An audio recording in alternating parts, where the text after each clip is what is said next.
So then when I asked myself, aside from education, we need to be inspired, to be wooed, to be loved, and to be sold. I'm not just here. You can sell me. If you have a son who needs a job, ask me.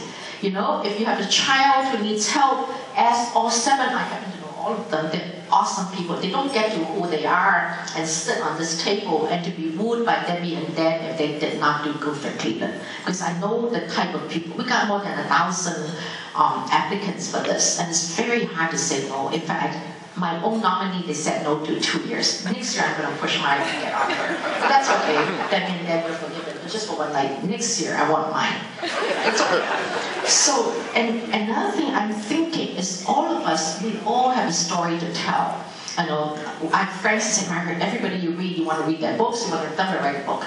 But I look at Sheryl Sandberg's Lean In, I look at Dolly Parton's book, I look at Ossie Pence, I look at Jane Fonda. So I look at all these books and my gosh, all these people who made it. You know, and Jane Fonda, that little cat who married an idiot. And look at her now, she's awesome. In her book, she even said, I married Ted Turner because I figured I never have to work with him for a living. By then, she herself is rich. What is she thinking? You know, and that's the insecurity of all of us, I guess. Now, my 5 points that I want us to take home, and that's what I promised Ma and Debbie and Dan in my office I'm going to talk about.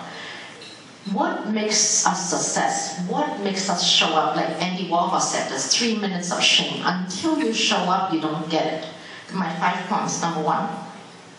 It's really common sense and it's not rocket science. Number 1, you need to reach out and help people and smile. And the simple thing is in a grocery store, be nice to someone. You know, just be nice.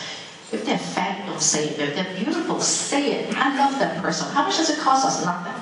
And I know it sounds simple, but be not phony about it. I know some people say, oh, you manage. Everything in America is management. Everything. You manage your husband, you manage your wife. You manage your staff, you manage your boss. You manage God, and then there are tons of gods out there. You're Buddha, you have Christian now. The Christians are supposed to love the Catholics are supposed to love Islam. And in my days, the Catholics hate the Christians, they hate street Christians. And nowadays, we're supposed to love each other. That's okay. But then, but we need to, smile and go on with it. What are you going to do? If someone is going to die, my own husband is dying, what am I going to do? Cry and call Debbie and say, oh, my husband is dying, what am I going to do? You just do the best you can and encourage him. And yeah, lived for 3 years, so I'm pretty lucky, I think, in my way.